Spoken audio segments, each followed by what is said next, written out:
this will probably be a very long video. I'm not a cute little Instagrammer. So, there's a lot of well-meaning people. And I've been sick for, I guess it's been around 3 weeks now. It's been kind of more on and off, but then it gets really hard sometimes. And with fever and upper respiratory, and apparently so is all the country. But whenever I get sick, I feel like people's responses are very kind and compassionate and loving, but also a bit overburdening. I don't know what to call it. Non-inquisitive. That's what we'll call it. Non-inquisitive and non-trusting. So usually when people have something wrong, it could be anything. It could be they hurt themselves, or they go through a divorce, or they get in a car accident or stuff like that. Me included, I'm included in this. We have very well-intentioned love messages to give them. And those are always, helpful. But they also, I think, are kind of doing a little bit of spiritual damage. And that's kind of what I want to talk to everyone about today. So in that exploration, I think it's indoctrinated, if that's how you say it correctly, in us from a very early age, is that we are taught something, we learn something, then we either share that information or hoard that information and try to feel better because of that information. It's also why many times we're very seeking more information, because it makes us feel better. It makes us feel in control.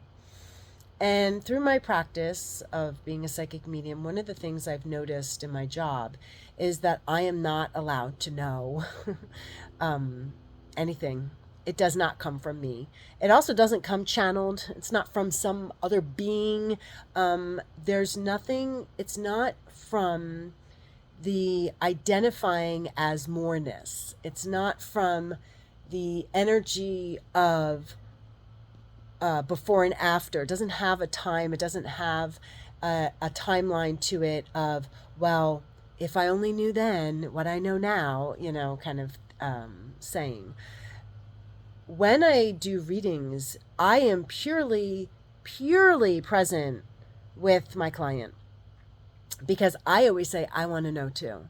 And the reason I say that is because I'm bringing in so much presence that I shelve what my knowledge is. And I have an extraordinary amount of knowledge, especially in the health field, or stuff like that, alternative health field, and also spiritual fields, because that's where I practice. That's my work, that I do. Everybody has something, that they're really good at. And so it was very fascinating to me of when, especially in the beginning, of how quickly I had to immediately quiet that mind, because that wasn't intuition. That was more life coaching kind of situation, which there's nothing wrong with life coaching. If you're asking for that, I think that is a phenomenal way to do things. We need life coaches, okay? But in the psychic realm, that's not what your client is asking, nor really you're asking. So this I don't even want to, it's not a lack of knowledge. This knowledge that is a mystery, this mysterious knowledge, isn't an attainable feature. It's just what shows up is what is needed maybe in that time frame. I'll have to pause a lot on this video because I'm coughing a lot. So when I would get information, it would always be not a download per se, but we're just going to use the word temporarily downloaded. It's not, because downloaded seems always like an answer to me, and I always tell people, I was like, I'm not a psychic with answers, and they're just like, well, I don't know, I don't want to go to you, and it's just like, yeah, maybe you shouldn't. I'm a psychic of understanding, because I want to understand with you. So I'm holding literal presence of the inquiry of the mind so incredibly open that whatever information needs to meet our ears, I make space that is readily available to it.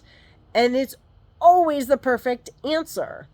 Always. It every single time I do a reading, I just am like, I'm probably more stunned than you are, because I am just so like, oh my God, I can't believe this. And it just makes me cry. So I'm always crying in readings. It's not emotionally like I'm emotionally involved in your story. It's more that I'm emotionally celebrating of how moving and how easy this energy is. Now, again, it's not easy. It's not about attaining it. It's about creating space for it. So its arrival isn't necessarily outside coming in. Its arrival is more of a birthing practice. And it doesn't mean that its arrival heals anything. It's not. So when you see, let's say, take for me, for instance. So when, I've been sick, like I said, for a while now, it's been several weeks, and it's been on and off, And I will always have very well-meaning people in my life, because people love me, and I'm so appreciative of all that love, and I need that, and I love that, and I appreciate that deeply.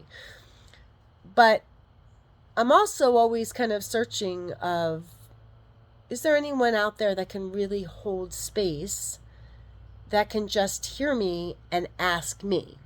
Okay, so it's very fascinating to me that whenever nobody ever asks a psychic what they think about themselves. Okay, so, and I think that it's no fault for anybody, but that means that they're not asking themselves.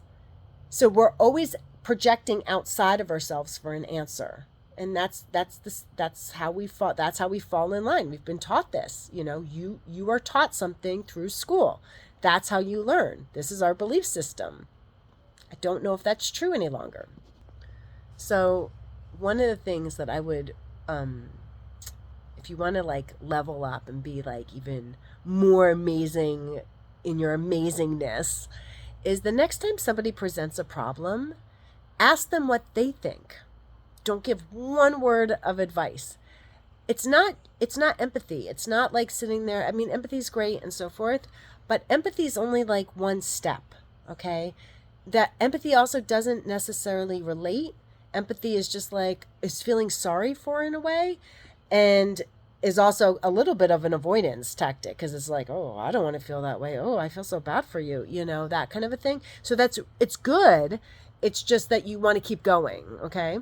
So the next step beyond empathy is inquiry.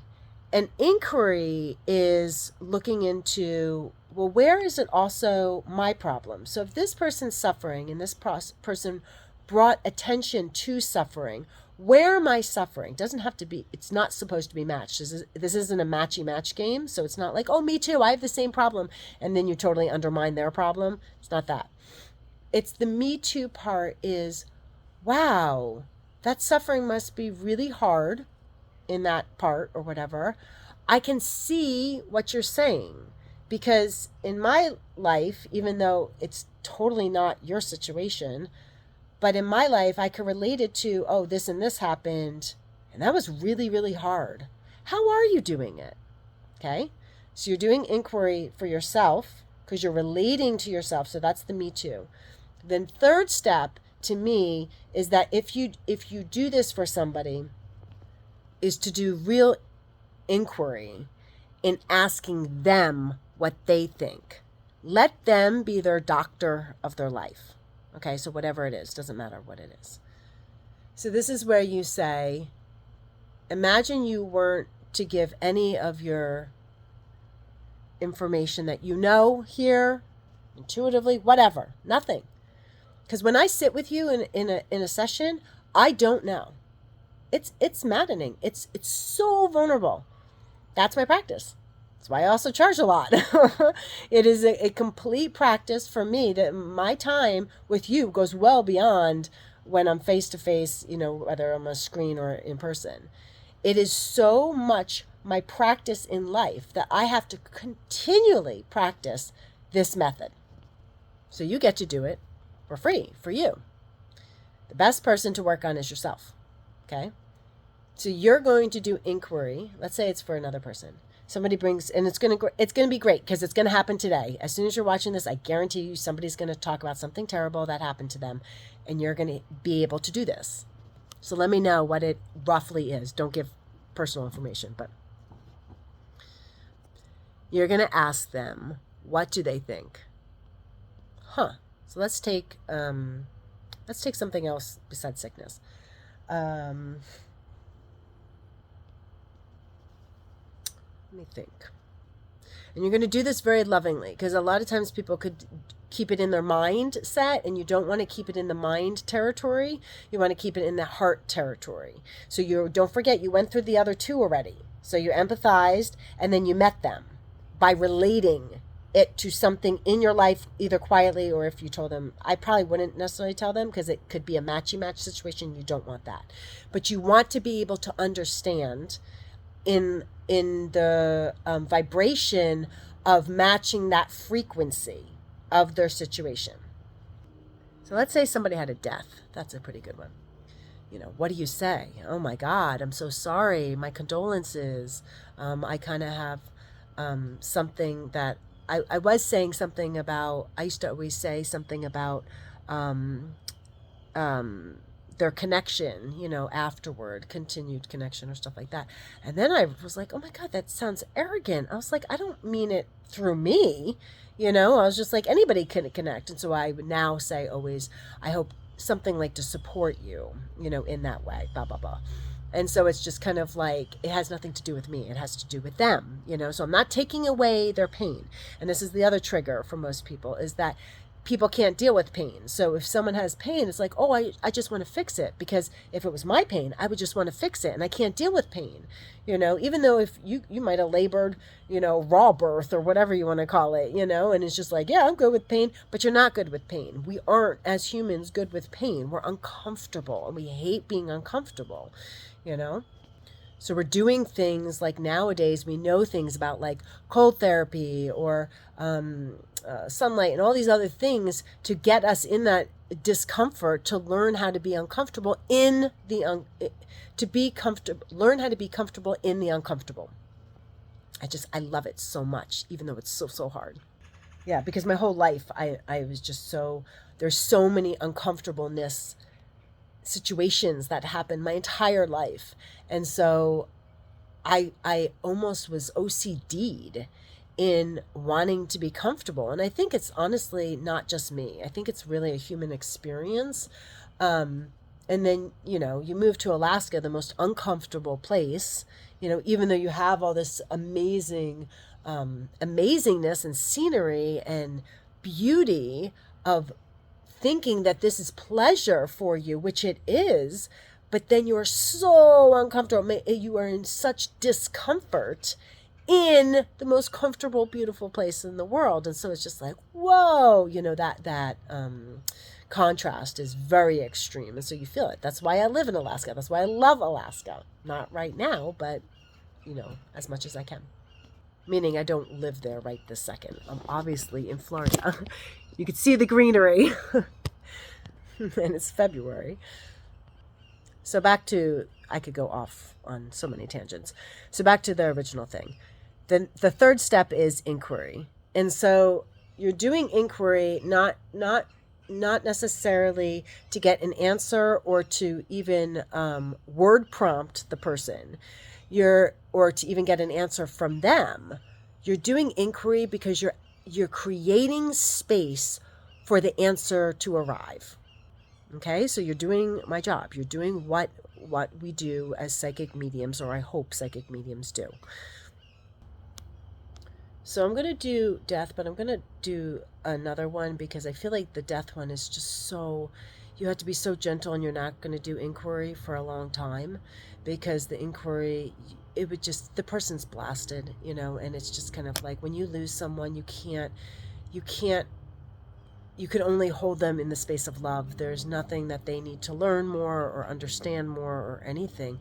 They'll want to get out of it, and just, you could offer. So what I would do, and this is what I've done, a million different times, because that's what a medium does, is that's all we're dealing with, the rawness of that, is literally so much love space of validating everything that they're feeling.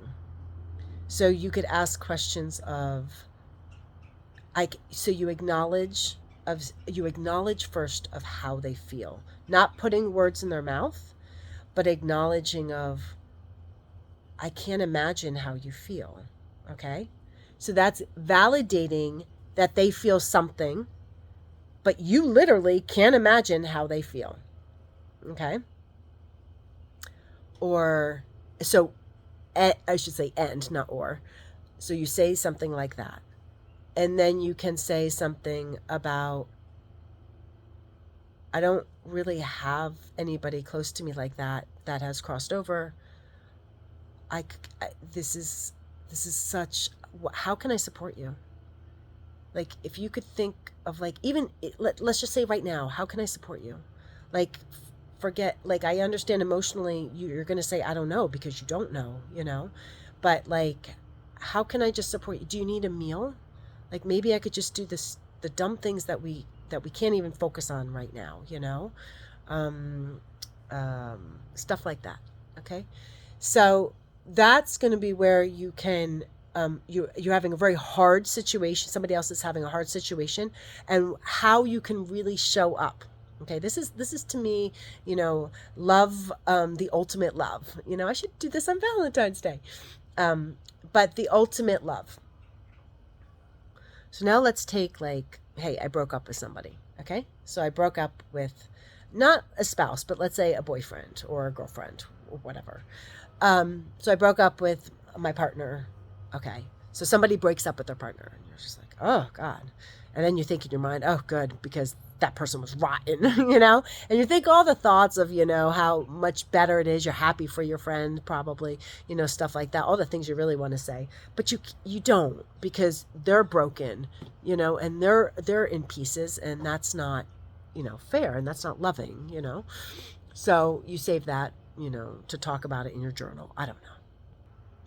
So just like sickness or stuff like that, we are going to want to go and present an opportunity to heal. We're going to want to present an opportunity to get over it. We're going to want to present an opportunity to be truthful. So that was a hard one for me, because I'm a Sag. I'm all about the truth. I'd much rather, I could take an ugly truth than I could take any type of lying. Like, as ugly as it is, I don't care. I am so for the truth. Like, it just drives me nuts if I don't get the truth. Well, in my practice, I thought, I remember in the very, very, very beginning, I remember, here's how it worked out. I remember, when I'm tuning in, I didn't get what I wanted to come out of my mouth. And that made me so angry, because I was like, don't my guides want to know what I think? But I know this. So let's say somebody has a health thing, and they're just like, and I know what I feel is right, and then my guides, and I wait, and I'm waiting, for it to, come through or whatever, my spirit team, whatever you want to call it, consciousness.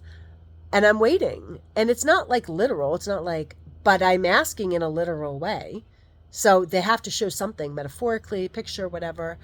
Sometimes they do use my life as an example. But that is usually, like, I have no attachment to that, but it is amazing of so many times that they don't use what I think they should say.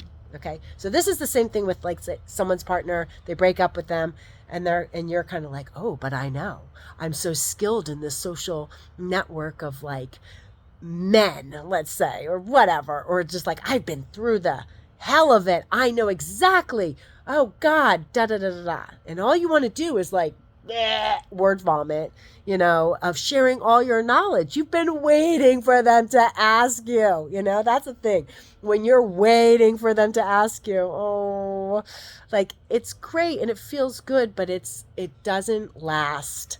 And the other thing is it's egoic, and we don't mean it to be egoic. We mean it with the purest of love and so forth, but it's still egoic. And it's just kind of like, now, just be very clear. That's why I also don't channel. I think channeling's egoic. There, I said it. I might be the very first psychic that ever says it. Oh, well, oh no, but I do. I don't believe that there is a right and a wrong. I don't believe that there is any channeling that somebody knows something and this is what it is and coming through, blah, blah, blah. I think that's your higher ego. That's what I think it is. You can name it Josiah or whoever name it is, but I don't believe it. No offense. So that's just my thoughts. Anyway. Oh, I don't know if you heard that in the background. That's the universe calling. It happens from the school. Every time I'm doing my sun courting in the morning, I hear that. And it starts, and it's like on this loud, sometimes it's a loudspeaker, but it's just a dial tone. It's like, like an old phone. Very funny. It makes me laugh every time. So here's the deal. When you do inquiry, it's really it's not like a script, okay? It's not like, oh, I'm going to say this or I'm going to say that. Like when I was talking about like the death thing or whatever, that could be a little bit more of like, okay, I have to know what I'm saying, But anything else, it's not any type of script in any type of way. You are meeting them, and so when you're meeting them, you're relating to them of understanding, oh wait, this is where my life that kind of showed up, and what did I do about it, or how did I feel about it, or wow, I remember being so stuck. Wow, that's so weird. What happened? Like, did time just pass or what? Okay, so it shows your maturity on what you're doing work on. Okay, it doesn't mean that it just shows your practice of what you've been doing work on. That's really plain and simple.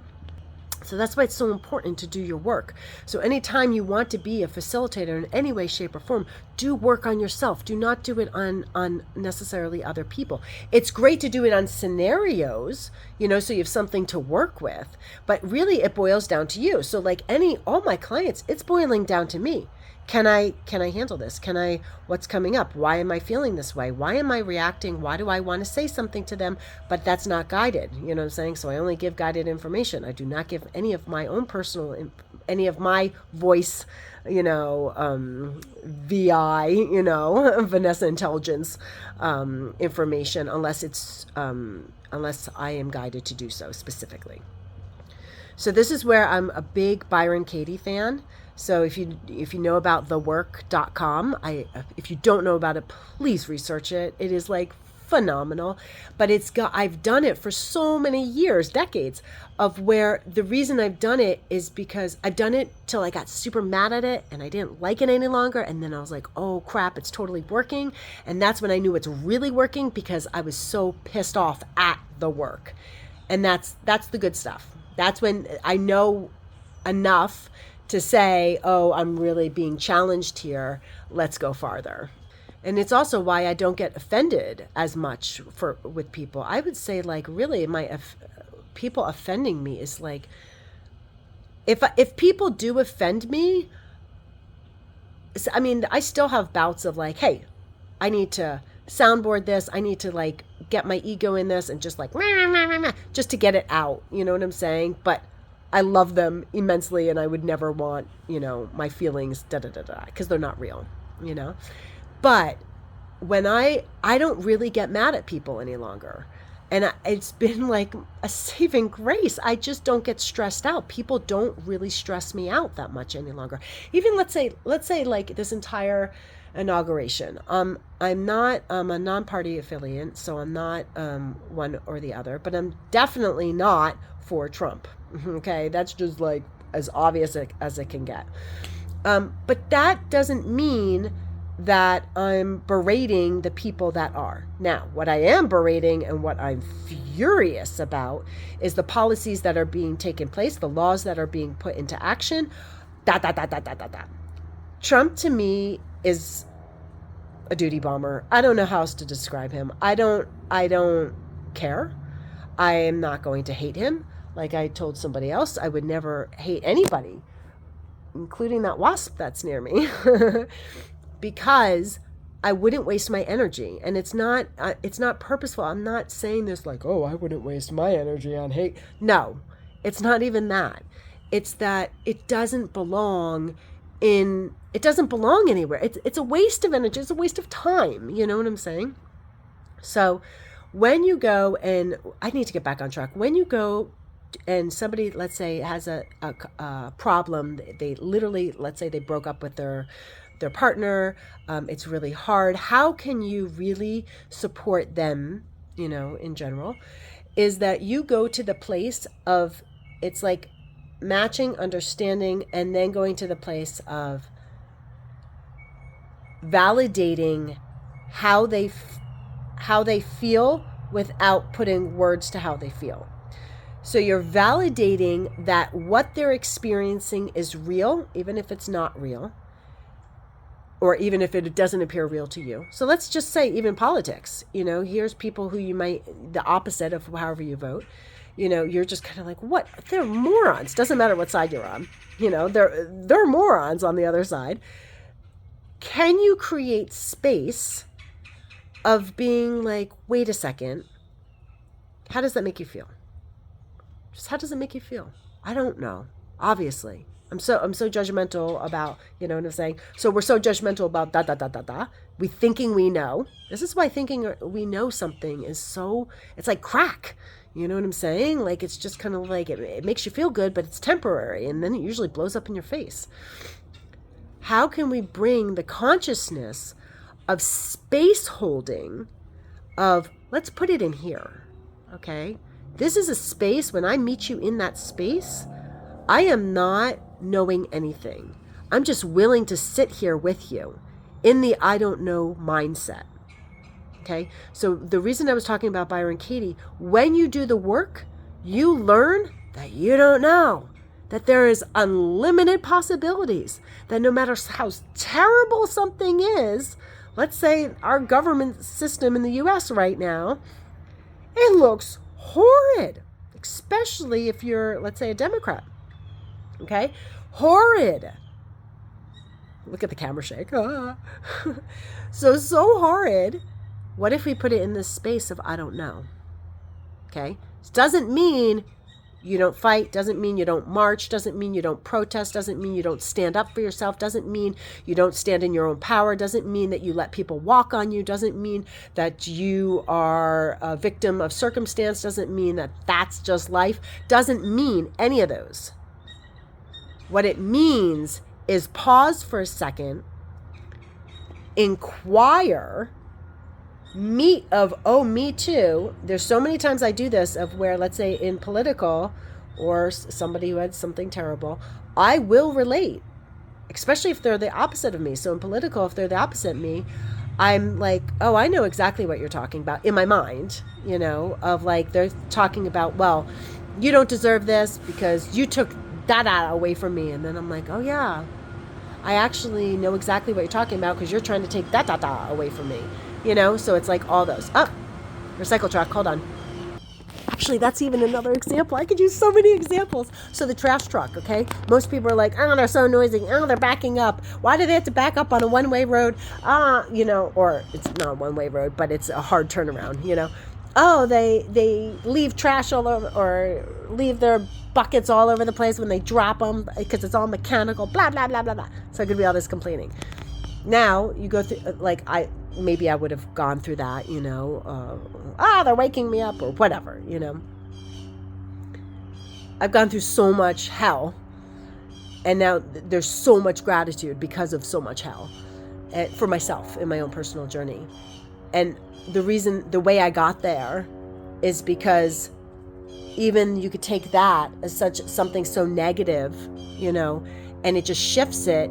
And it's not gratitude like you're trying to find the good. The good's just popping up. So I think I just got bit on my tush.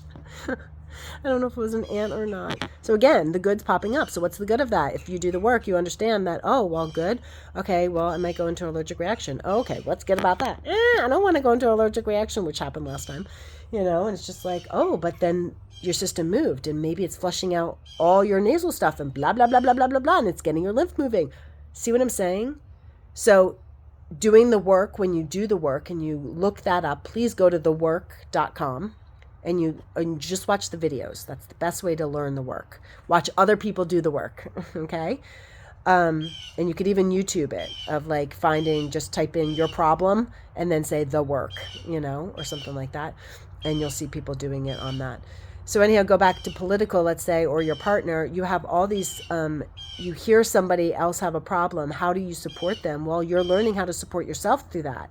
So you stop trying to make something right because you stop seeing it as something wrong. That's inquiry. I really should just have started with this. Sorry, I should just maybe end with this.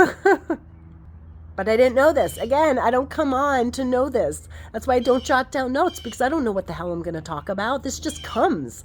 If you could call it channeling, it's not channeling. It's just us tuning into ourselves, which isn't ourselves. Ourselves is the bigger self, which is consciousness. It's the holy Om, oneness, all, everything. That's this right now. You're in it. So I'm watching all the vultures. I don't know if you could see them. Who are you over there?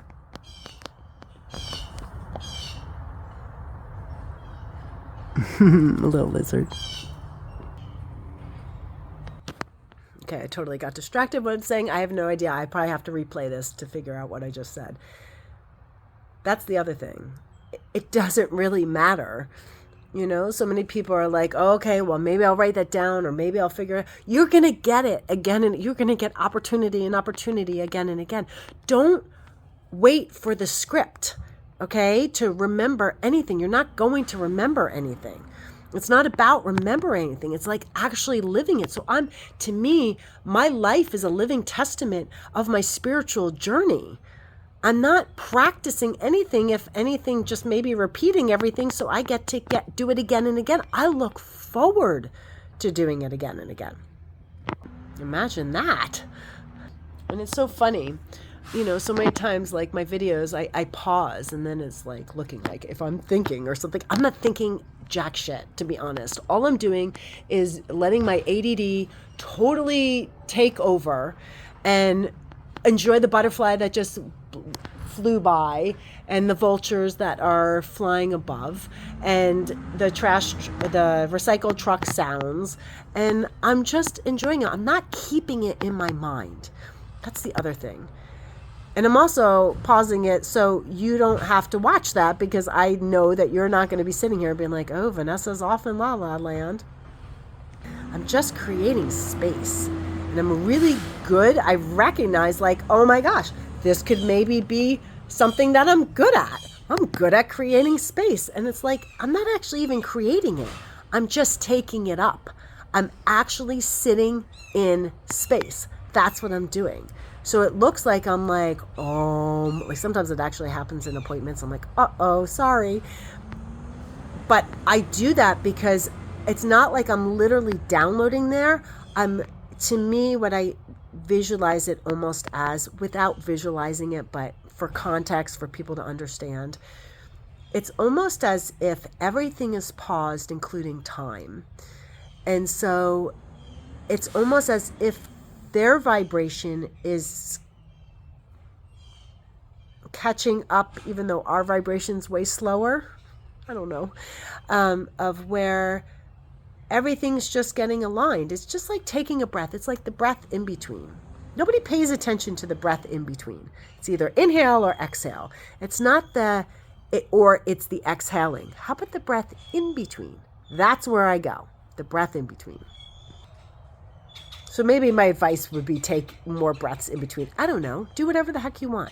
The point is that the more joy that I found that I've cultivated in my life, not by acquiring it, but by expressing it, came from really doing the work And after I really practice the work, like in and out on every single thing, everything, that things don't bother me as much any longer, even if I'm coming on here saying, oh, I had something bother me. Like I still, oh, yay, I get to do the work. Because I'm not trying to change the external, okay? So I'm not trying to change, I'm not trying, right now that's happening, I'm not trying to educate you on anything. I'm trying to, if you want to feel freer in your life, here's something that worked for me, you know? That's all that's happening here. That's the best part about it, is that you're going to find doing the work or whatever it's labeled wherever you are. It doesn't matter. It doesn't have to be that way or any way. It's just really, I feel such a joy. Maybe it's this, is that I feel such a joy to be alive. And one of maybe my public service announcement is, if we can apply a method to when we see another, what looks like suffering, maybe they're not suffering at all, but what looks like suffering, let's say me who's sick, instead of jumping to, I can help,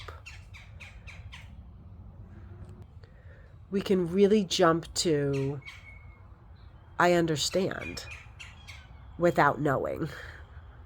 So it's that Me Too vibration that you're meeting someone in creating space of, if they want to, with you, to explore it, but maybe just explore your own. Where am I suffering? Oh, how can I give that love and empathy and listening? How can I really give it listening? I don't know the last time for you, but I don't listen to myself as much as I really could, you know? So that's why it shows up elsewhere.